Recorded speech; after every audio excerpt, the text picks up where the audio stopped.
So hello friends, अभी हम लोग इलेक्ट्रोडायनामिक सीरीज के जो हम लोग ग्रिफिथ्स इलेक्ट्रोडायनामिक सॉल्व कर रहे थे उसका एक टॉपिक है आज का कंडक्टर्स। तो कंडक्टर्स टॉपिक पे एक बहुत ही इंपॉर्टेंट क्वेश्चन हम लोग सीखते हैं। द प्रॉपर्टीज ऑफ कंडक्टर बहुत इंपॉर्टेंट होता है पहले जानना। तो जो क्वेश्चन है अभी ले रहे हैं वो है question number problem number 2.36 and problem number 2.35। This questions are taken from Griffiths electrodynamic series का। तो इसमें क्वेश्चन जो पहला क्वेश्चन है वो देखें। A metal sphere of radius r carries a charge q is surrounded by a thick concentric metal shell, inner radius a, outer radius b. The shell carries no net charge. Okay, find the surface charge density sigma at r, at a and at b. Find the potential at the center using the infinity as the reference point. And third question, now the outer surface is touched to grounding wire which lowers its potential to zero, same as at infinity. How do your answers to A and B change? ये है question. अब इस question को solve करने के लिए first you need to understand the properties of conductors. तो इस बुक में कुछ पॉइंट्स लिखे गए हैं, वो पॉइंट्स में मैं समरी बोलता हूँ बिकॉज हम लोग यहाँ पे जस्ट इस न्यूमेरिकल को सॉल्व कर आ रहे हैं। तो देखते हैं यहाँ पे कुछ प्रॉपर्टीज है कंडक्टर्स की जो मैं आपको दिखा रहा हूँ, आप देख सकते हो। सो जनरली जो कंडक्टर्स होते हैं तो कुछ प्रॉपर्टीज है। Electric field inside the conductor is zero. ठीक है, actually electric field inside conducting material is zero, ये करेक्ट वर्ड होता है एक। ठीक है, क्योंकि जब भी आप किसी कंडक्टर को जैसे मान लो आप यहाँ पे कंडक्टर है, यहाँ पे कोई कंडक्टर है, इस कंडक्टर को आप किसी एक्सटर्नल फील्ड में रखोगे ना, तो इस एक्सटर्नल फील्ड को कैंसिल करने के लिए इस कंडक्टर का जो फ्री आयंस है, फ्री चार्जेस, जैसे मान लो कि अगर इलेक्ट्रिक फील्ड ऐसे है तो ये जो इसके अंदर जो इलेक्ट्रॉन्स हैं वो क्या करेंगे, अपने आप को रीडिस्ट्रीब्यूट कर लेते हैं।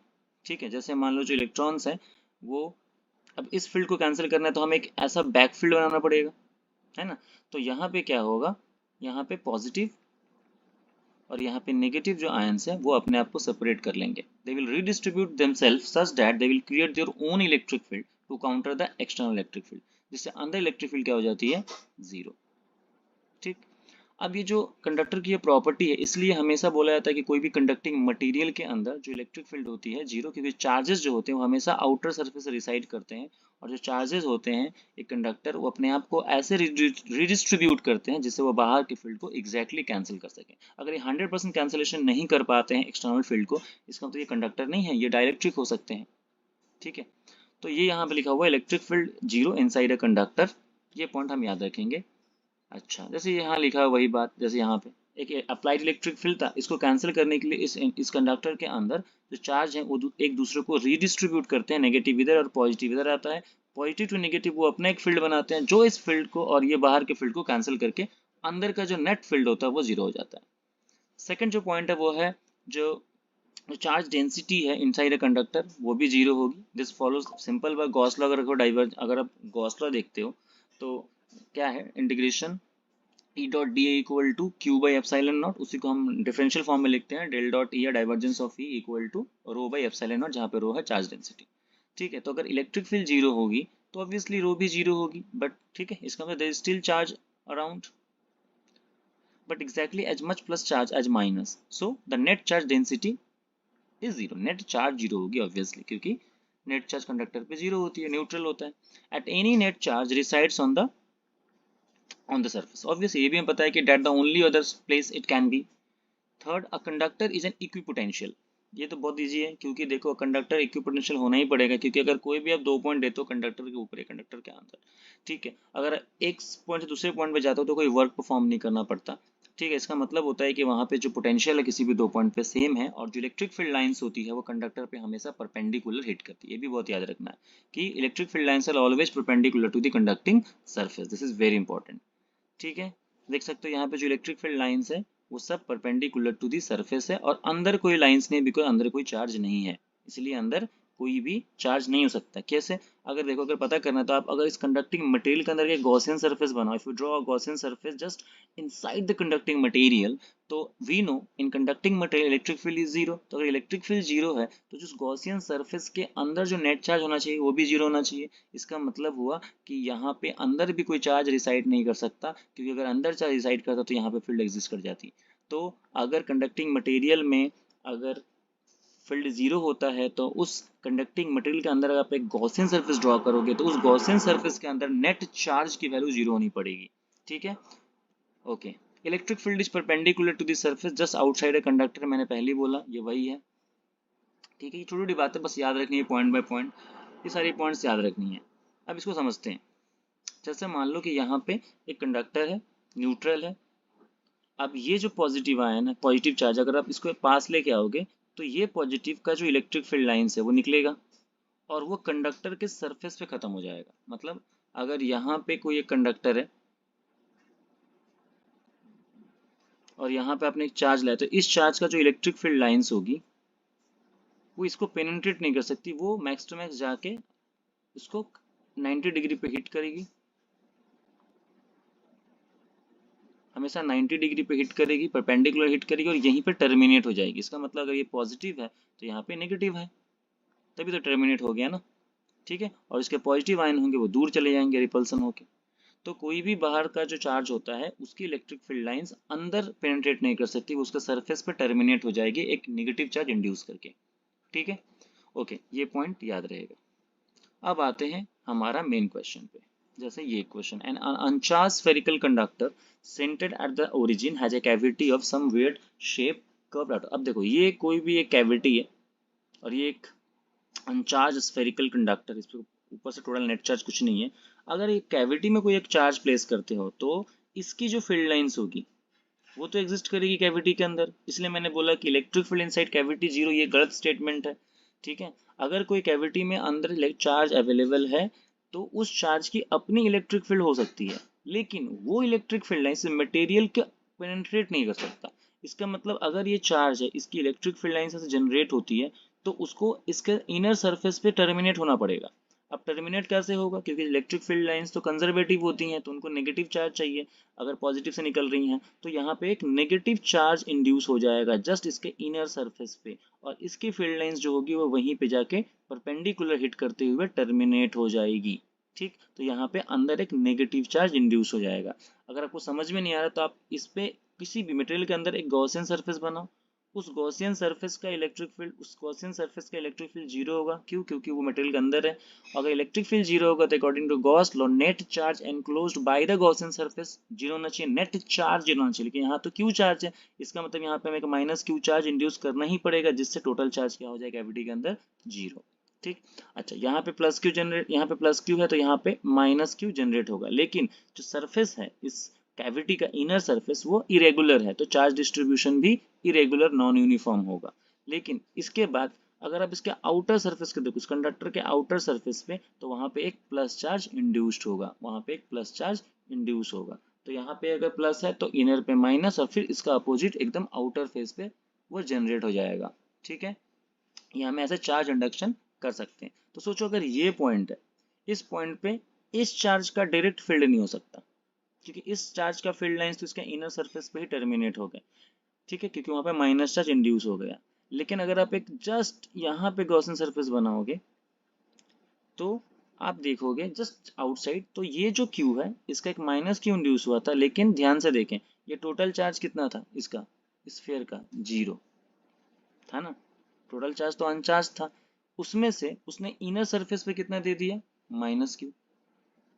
सोचो, इसके ऊपर टोटल चार्ज जीरो था और यहाँ हमें एक माइनस क्यू इंड्यूस करना है, इसके फील्ड को कैंसिल करने के लिए, तो माइनस क्यू आएगा कहाँ से। तो अगर आप टोटल जीरो में से माइनस ऑफ माइनस क्यू कर लो, इसके पास जीरो था, जीरो माइनस जीरो था, उसमें से उसने माइनस क्यू दे दिया इनर सरफेस को, तो कितना बचा, प्लस क्यू। ये क्यू क्या होगा, यहाँ पे आउटर सरफेस पे इंड्यूस हो जाएगा, मतलब रह जाएगा। ठीक है, लेफ्ट ओवर चार्ज। ठीक है, अगर मान लो कि इसके आउटर सरफेस पे, मान लो इसके पास आउटर, सेम क्वेश्चन का, अगर आउटर सरफेस पे अगर पहले से ही 2q चार्ज होता तो अंदर तुमने क्यू लिखा था, इसको खत्म करने के लिए एक माइनस क्यू इंड्यूस होता। ठीक है, तो यहाँ पे चार्ज चेंज होता है क्योंकि इसने 2q में से माइनस q उसने इनर सरफेस को कंट्रीब्यूट कर दिया, जिससे इसका फील्ड यहीं पे खत्म हो जाए। तो कितना बच गया, 2q minus of minus q, मतलब अभी इस सरफेस के ऊपर 3q चार्ज बचता आउटर सरफेस पे, ऐसे पता करते हैं। ठीक है, तो ये सेटअप हो गया। अब ध्यान से देखें कि इस पॉइंट पे फील्ड किस कौन कौन बनाएगा। तो देखो इसकी फील्ड तो यहीं खत्म हो गई, इसका मतलब प्लस क्यू और इसका जो माइनस क्यू इंड्यूस्ड हो वो कैविटी के अंदर ही है। इन दोनों के फील्ड आपस में यहाँ पे मतलब आपस में मतलब जो फील्ड लाइंस है वो प्लस से निकली और माइनस पे खत्म हो गई, तो यहाँ खत्म हो गई इनकी इनकी फील्ड लाइंस। इसको पेनिट्रेट करके बाहर नहीं जा सकती, यहाँ पे कोई इफेक्ट नहीं होगा इनके चार्ज का, फील्ड का। ठीक, तो यहाँ से एक पॉइंट याद रखते हैं हम लोग कि कोई भी अगर ऐसे मान लो कंडक्टर है, उस कंडक्टर के अंदर कोई कैविटी है, उस कैविटी में बहुत सारे चार्ज है Q1 Q2 Q3। ठीक है, तो electric field due to Q1 plus electric field due to Q2 electric field due to Q3, ये तीनों का जो नेट इलेक्ट्रिक फील्ड है वो हमेशा जीरो होगा आउटसाइड एनी पॉइंट। किसी भी बाहर के किसी भी पॉइंट पे इन तीनों का वेक्टर सम क्या होगा, जीरो। मतलब इन तीनों का इलेक्ट्रिक फील्ड का कोई भी इफेक्ट बाहर के किसी भी पॉइंट पे नहीं होगा। ठीक, सिमिलरली अगर कोई मान लो चार्ज बाहर है तो उसके फील्ड लाइंस इसके सरफेस पे टर्मिनेट हो जाएगी जाके, इसका फील्ड लाइंस इस कैविटी तक नहीं पहुंच सकता। इसका मतलब हुआ कि electric field due to Q, इस क्यू का जो इलेक्ट्रिक फील्ड है वो कैविटी के किसी भी कैविटी के अंदर उसका कोई इफेक्ट नहीं होगा। Electric field due to Q inside cavity at any point inside cavity क्या होगी, जीरो। आसान शब्दों में बोले तो बाहर वाले चार्ज का इलेक्ट्रिक फील्ड का इन्फ्लुएंस कैविटी के किसी भी पॉइंट पे अंदर वाला कैविटी में नहीं है। मतलब the influence of electric field due to the outside charge is zero at any point inside the cavity. Similarly, the sum of electric field due to the charges which are inside the cavity, ठीक है, will not affect any point outside the conductor। Conductor के किसी भी point पे इसके cavity के अंदर जितने भी चार्ज हैं इनके इलेक्ट्रिक फील्ड यहाँ का कोई इन्फ्लुएंस नहीं होगा। मतलब यहाँ इलेक्ट्रिक फील्ड उनका जीरो होगा, इन तीनों का इलेक्ट्रिक फील्ड का कंबाइन इफेक्ट यहाँ जीरो होगा। इसका मतलब बाहर वाला इलेक्ट्रिक फील्ड अंदर कैविटी के किसी पॉइंट को इफेक्ट नहीं कर सकता। सिमिलरली कैविटी के अंदर वाले चार्जेस का इलेक्ट्रिक फील्ड बाहर के किसी भी पॉइंट को अफेक्ट नहीं कर सकता। इसको बोलते हैं फेराडेस केज या इलेक्ट्रोस्टैटिक शील्डिंग। जे इलेक्ट्रिक फील्ड लाइंस जो है आउटसाइड से वो इसको पेनिट्रेट कर कैविटी तक नहीं जा सकती और कैविटी का फील्ड लाइंस पेनिट्रेट करके बाहर नहीं आ सकता। इसको बोलते हैं इलेक्ट्रोस्टैटिक शील्डिंग। ठीक है, ओके, तो ये कॉन्सेप्ट यूज करेंगे हम लोग। तो इसका मतलब ये जो पी पॉइंट है यहाँ पे किसका इफेक्ट रहेगा, इसका तो इफेक्ट नहीं रहेगा, लेकिन जो बाहर लेफ्ट ओवर चार्ज बच गया था जिसको मैंने प्लस क्यू बोला था, उसका सिर्फ यहाँ पी पॉइंट पे एक चार्ज का इफेक्ट रहेगा क्योंकि उसकी फील्ड लाइंस तो बाहर रहेगी। जो क्योंकि उसके पास जीरो था उसने माइनस क्यू इनर सरफेस को दे दिया, तो उसके पास कितना था, zero minus of minus Q मैंने प्लस क्यू। इस प्लस क्यू का आउटर स्पेस में एक इफेक्ट रहेगा। मतलब अगर मैं पूछा जाए कि बताओ what is the field outside the sphere, तो वो सिर्फ और सिर्फ जो आउटर सरफेस पे जो चार्ज इंड्यूस होगा लेफ्ट ओवर चार्ज, उसी के लिए पी पॉइंट पे इलेक्ट्रिक फील्ड होगा। और इलेक्ट्रिक फील्ड का फॉर्मूला क्या होता है, के into Q into distance square. इसलिए यहाँ पे देख सकते हैं जो आंसर है वो ये है, के माने 1/4 पाई एप्सिलॉन नॉट, क्यू माने चार्ज जो आउटर सरफेस पे इंड्यूस हुआ left over charge by R square into R cap, मतलब डायरेक्शन जो होगी वो रेडियली आउटवर्ड होगी, इसलिए बाहर की तरफ इंट कैप लगाया गया। ठीक है, ओके, अब आते हैं हमारा मेन क्वेश्चन में। जो हमारा क्वेश्चन था ये था हमारा question, a metal sphere of radius r and carrying a charge q is surrounded by a thick concentric metal shell। तो एक काम कर इसको बनाते हैं यहाँ पे, जैसे एक मेटल स्फीयर बनाते हैं,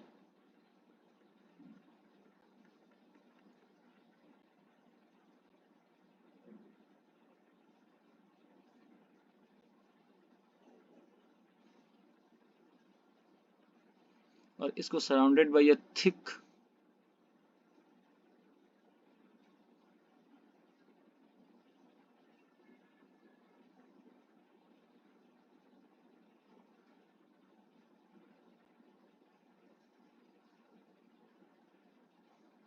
ठीक है, अब उन लोगों ने बोला है कि इसका इनर रेडियस जो है वो r, और ये जो नेक्स्ट शेल है जो थिक शेल है उसका आउटर रेडियस जो है वो है, सॉरी इनर रेडियस a है और इसका आउटर रेडियस जो है वो है b है।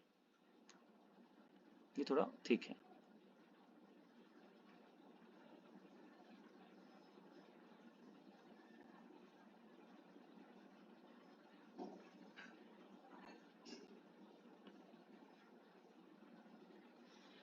ठीक है। अच्छा, फिर क्या बोला है दोस्त? फिर बोल रहा है metal sphere of radius R carrying a charge Q is surrounded by a thick concentric metal shell. अब देखो, बोल रहा है कि जो जो मेटल स्फीयर है जिसका ओरिजिनल रेडियस आर है उसके ऊपर क्यू चार्ज है। इसका मतलब चार्ज तो मेटल के अंदर रह नहीं सकता, तो चार्ज कहीं ना कहीं उन लोगों ने दे रखा है। जैसे मान लो उन लोगों ने दे रखा, कौन सा कलर लूं, ये इसके ऊपर क्यू चार्ज है। तो अगर इसके ऊपर क्यू चार्ज है और अगर आप, तो यहाँ पे क्या होगा, अगर ये क्यू है तो इसकी फील्ड लाइंस निकलेगी और वो यहीं पे टर्मिनेट हो जाएगी, inner surface of the big shell. इस समय यहाँ पे माइनस क्यू इंड्यूस होगा, तभी ना ये प्लस क्यू का लाइंस जाके यहाँ माइनस क्यू में इंड्यूस खत्म हो जाएगा, तो यहाँ पे माइनस क्यू इंड्यूस होगा। ठीक, अब जैसे ही वहाँ माइनस क्यू इंड्यूस हुआ तो कॉन्सेप्ट लगाओ, ये जो शेल था बाहर वाला शेल, इस पे तो कोई चार्ज था ही नहीं, अनचार्ज था वो, लेकिन फिर भी उसके इनर शेल पे एक माइनस क्यू चार्ज इंड्यूस हुआ। तो आउटर सेल पे कितना बचेगा, तो टोटल उसके पास सेल के पास जीरो था, उसमें से उसने minus Q charge inner shell को दे दिया, तो क्या बच गया, क्यू। इसका मतलब जो आउटर शेल है वहां पे एक चार्ज इंड्यूस होगा, क्यू। ध्यान से देखें, जो आप आउटर सेल को अगर टोटल उसका चार्ज का सम करेंगे तो अभी भी उसकी वैल्यू जीरो है, प्लस क्यू और माइनस क्यू, सिर्फ चार्ज रिडिस्ट्रीब्यूट हो गए। पहले नेट चार्ज जीरो था, अब मेटल जो अंदर रखी हुई थी उस पे आपने एक चार्ज रखा क्यू, उस चार्ज के फील्ड लाइंस को टर्मिनेट करने के लिए इस आउटर शेल ने या शेल ने उसने क्या किया, अपने चार्ज को रिडिस्ट्रीब्यूट किया, कुछ पार्ट कुछ फ्रैक्शन उसने इनर सेल को दिया और कुछ जो बच गया वो लेफ्ट ओवर वो आउटर सेल पे रहेगा। इस तरह चार्ज डिस्ट्रीब्यूशन होता है, वेरी सिंपल है। अगर क्यू है तो यहाँ माइनस क्यू, फिर इसको उल्टा यहाँ पे प्लस क्यू। कैसे आया, समझ में आया होगा? ये टोटल चार्ज में से इनर चार्ज को माइनस करके जो बच गया वो left over charge outer surface पे रहेगा। ठीक है, इसका मतलब ये हुआ कि हमारा चार्ज डिस्ट्रीब्यूशन स्टेप वन में खत्म हो गया। स्टेप वन में हम लोगों ने चार्ज इंड्यूशन कर लिया, चार्ज डिस्ट्रीब्यूशन और चार्ज का इंडक्शन जो है वो कर लिया इनर सरफेस पे। ठीक है, जो हमारा इनर सरफेस पे कितना चार्ज है, माइनस क्यू, आउटर सरफेस पे कितना चार्ज है, प्लस क्यू। अब अगर आउटर सरफेस जो है अगर वो रेगुलर शेप का है तो चार्ज डिस्ट्रीब्यूशन भी यूनिफॉर्मली होगा, और इरेगुलर है तो इरेगुलर होगा, मतलब कहीं ज्यादा कहीं कम। ओके, अब पहला क्वेश्चन क्या है, find the surface charge density sigma at R at A and at B. तो very simple, what is surface charge density, वो होता है charge distributed per unit surface area. तो अगर मैं मेटल के ऊपर देखूं, मेटल जो हमारा रेडियस आर है उस पर उसका कितना होगा, Q by four pi R square, simple charge by area, ये हो गया मेटल के ऊपर। और अगर सिग्मा एट ए निकालूं, मतलब ए वाला, मतलब ए रेडियस पे जो है, जो कि inner shell of the inner surface of the जो शेल है वो कितना चार्ज है उस पे, माइनस क्यू, और कितने एरिया पे डिस्ट्रीब्यूट है, फोर पाई ए स्क्वायर। फिर अगर बोलूं बी पे, मतलब outer shell of outer surface of the shell, उसकी रेडियस कितनी है, वो है four pi B square surface area, और कितना चार्ज है, प्लस क्यू। ये हो गई हमारी पहला क्वेश्चन का आंसर, क्वेश्चन नंबर वन। ठीक है, तो सबसे पहले हम लोगों ने क्या किया, मेटल पे क्यू चार्ज था, उसका उल्टा चार्ज मैंने इनर शेल पे इंड्यूस कर दिया जिससे उसका फील्ड लाइंस वहां टर्मिनेट हो जाए, क्योंकि फील्ड लाइंस इस मटेरियल को पेनिट्रेट करके बाहर तो जा नहीं सकती। ठीक है, तो माइनस क्यू हो गया। ओके, और जो टोटल चार्ज इस सेल का जीरो था तो उसमें उसने माइनस क्यू इनर सरफेस को दे दिया, तो जो चार्ज बच गया वो बाहर रह गया। ठीक है, तो पहले तीनों सरफेस मेटल पे, इनर पे और आउटर पे जाके चार्ज डिस्ट्रीब्यूशन करके फिर मैंने charge upon surface area use करके चार्ज डेंसिटी कैलकुलेट कर ली। उसके बाद आते हैं, find the potential at centre using infinity as a reference point. Potential at centre आप काम करते हैं, हमें मालूम है, वी नो द कॉन्सेप्ट, कोई भी अगर क्यू चार्ज है तो उसका पोटेंशियल का फॉर्मूला वी होता है, वो होता है के क्यू अपॉन डिस्टेंस, और distance is taken from the centre of the sphere या सेंटर ऑफ द सिस्टम। ठीक है, तो हम लोग क्या करेंगे, हमें लिखना है potential at what, potential at the centre.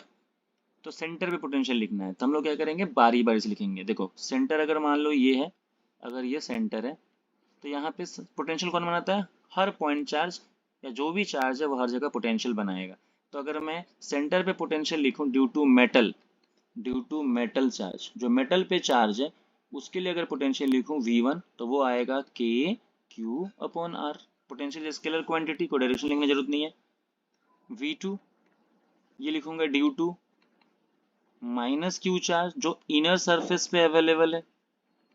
देखो ये जो इनर सरफेस पे अवेलेबल है वो कितनी रेडियस में अवेलेबल है, ए पे, तो उसकी पोटेंशियल क्या लिखेंगे, K Q with minus by R, sorry R में ए। ठीक है, अच्छा उसके बाद पोटेंशियल लिखेंगे 3 नंबर, वापस सेंटर पे लिखना है, लेकिन कौन से चार्ज के लिए? जो चार्ज जो थिक शेल का आउटर सरफेस पे है, जो कितने रेडियस में है? बी। तो हम लोग क्या लिखेंगे इसका चार्ज, इसकी के क्यू बाई बी। इस तरह हम लोगों ने तीनों की पोटेंशियल लिख ली। नेट पोटेंशियल तीनों को ऐड कर देंगे and will get the net potential at the centre C, that is K Q तो कॉमन चला जाएगा, अंदर बच जाएगा 1/r plus 1/b minus 1/a। This is the potential at the point C. ठीक है, okay, move to the next question. Now the outer surface is touch to grounding wire. सही है, which lowers its potential to zero, क्योंकि ground का potential zero assume करते हैं हम। How do your answers to A and B change? चलो try करते हैं। अगर मैं इसके आउटर शेल को ग्राउंड कर दूं 0 वोल्ट, तो ये हो जाएगा 0 वोल्ट। तो इसका जो जो सिग्मा एट बी है वो हो जाएगा 0, मतलब इसके ऊपर चार्ज की वैल्यू हो जाएगी 0, क्योंकि उसको मैंने ग्राउंड से कनेक्ट कर दिया। उसकी पोटेंशियल हो गई 0, तो उसकी चार्ज डेंसिटी भी 0 हो जाएगी। तो अभी जो पोटेंशियल बचेगा, वो ट्राई करते हैं।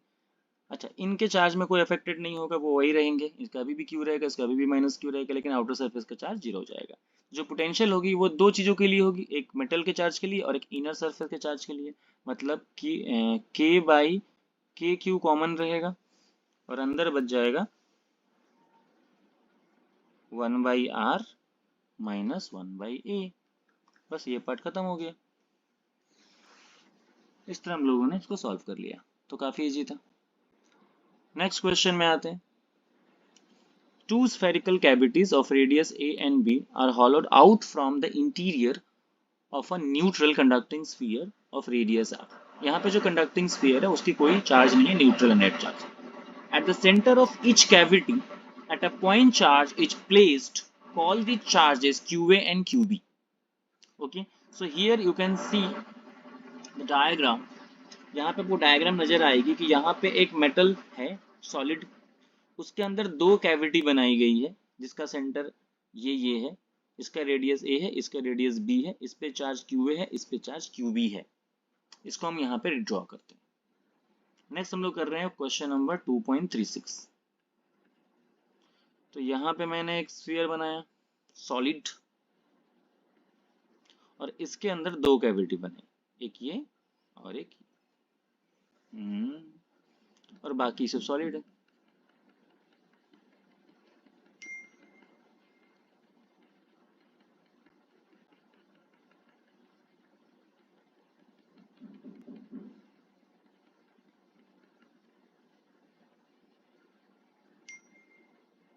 ठीक है, देखते हैं।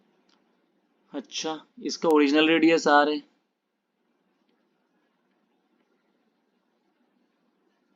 और इनका रेडियस दी हुई है, इसका ए है और इसका बी है। इस पे चार्ज जो दी हुई है,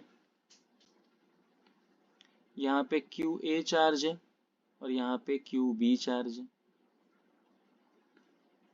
फिर क्या बात है, फिर पूछा गया है व्हाट इज द, अच्छा, find the charges sigma A, sigma B and sigma R. मतलब यहाँ पे बोला गया है कि बताओ ए सरफेस पे कितना चार्ज होगा, बी पे कितना होगा और आर पे कितना, उसकी डेंसिटी क्या होगी। क्या सरफेस चार्ज ही पूछा, सरफेस चार्ज डेंसिटी पूछा, तो चलो लिखते हैं।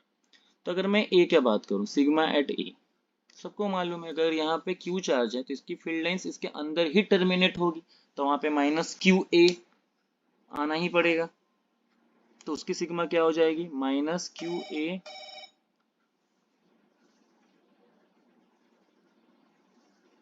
Minus Q A by 4 pi A square. Similarly sigma B अगर निकालेंगे तो सिमिलरली वो भी आएगी minus Q B by 4 pi B square. Similarly अगर सिग्मा आर निकालेंगे, मतलब इस पे अब अंदर तो चार्ज होगी नहीं, तो बुद्धि लगाओ, यहाँ पे कितना चार्ज इंड्यूस हुआ था, अंदर हुआ था माइनस क्यू ए और यहाँ पे हुआ था माइनस क्यू बी। तो इतना चार्ज इसके पास तो चार्ज था ही नहीं, इसके पास टोटल चार्ज कितना था स्फीयर के पास, 0। उसमें से उसने माइनस क्यू ए और माइनस क्यू बी को दे दिया अंदर टोटल, तो इसके पास कितना बच गया, Q A plus Q B. इतना चार्ज ही वो नीचे अंदर कंट्रीब्यूट किया था, तो यहाँ पे वो लेफ्ट ओवर रहेगा Q A plus Q B, उसके पॉजिटिव वैल्यू। ये चार्ज क्या कितना होगा, Q A plus Q B by 4πr²। Simple, ठीक है। तो बहुत आसान था, अंदर उसने इनर सरफेस पे जितना चार्ज कंट्रीब्यूट किया, ठीक उतना चार्ज लेफ्ट ओवर ऊपर रहेगा उसका ऑपोजिट साइन में, क्योंकि जीरो में से उतना अगर नीचे लग गया तो जो बच गया वो आउटर स्फीयर पे रहेगा, ठीक है। नेक्स्ट क्वेश्चन क्या है, what is the field outside the conductor. तो बहुत सिंपल है, कंडक्टर के बाहर जो फील्ड होगी उसमें अंदर वाले जो भी चार्ज का कोई भी इफेक्ट बाहर किसी पॉइंट पे नहीं होगा, सिर्फ और सिर्फ जो आउटर सरफेस पे जो चार्ज बच गया था उसके कारण ही फील्ड होगा, और वो कितना होगा इलेक्ट्रिक फील्ड की वैल्यू, चार्ज मतलब Q A plus Q B into K divided by, जो भी अगर मान लो यहाँ पे निकालना है तो यहाँ से जो डिस्टेंस होगा r² इंटू आर कैप, क्योंकि डायरेक्शन जो होगी वो रेडियली आउटवर्ड होगी, और फील्ड लाइंस की तो यहाँ से स्टार्ट होगी अंदर नहीं, और सरफेस बोलेगा तो कैपिटल R² कर देंगे। इसके बाद वाला क्वेश्चन कर लेते हैं, what is the field with in the cavity. तो कैविटी के अंदर जो फील्ड होगी वो सिर्फ इन अपने चार्ज के लिए होगी, है ना। जो कैविटी के अंदर फील्ड होगी वो होगी उनके खुद के चार्ज के लिए होगी, तो एक होगी K Q A by a² first cavity में, और सेकंड कैविटी में होगी K Q B by b²। What is the force on Q A and Q B. तो वो जीरो होगा, क्यों, क्योंकि बाहर का कोई भी चार्ज का फील्ड लाइंस अंदर इफेक्ट नहीं करेगा, तो आंसर क्या होगा, जीरो, क्योंकि इलेक्ट्रोस्टैटिक शील्डिंग है। Which of this answer would change if the third charge QC would were brought near the conductor। अगर हम लोग थर्ड चार्ज यहाँ पे नियर द कंडक्टर लाएंगे तो इस इलेक्ट्रिक फील्ड लाइंस को टर्मिनेट होना पड़ेगा इन द आउटर सरफेस, मतलब इसके चार्ज की वैल्यू में चेंज आएगी,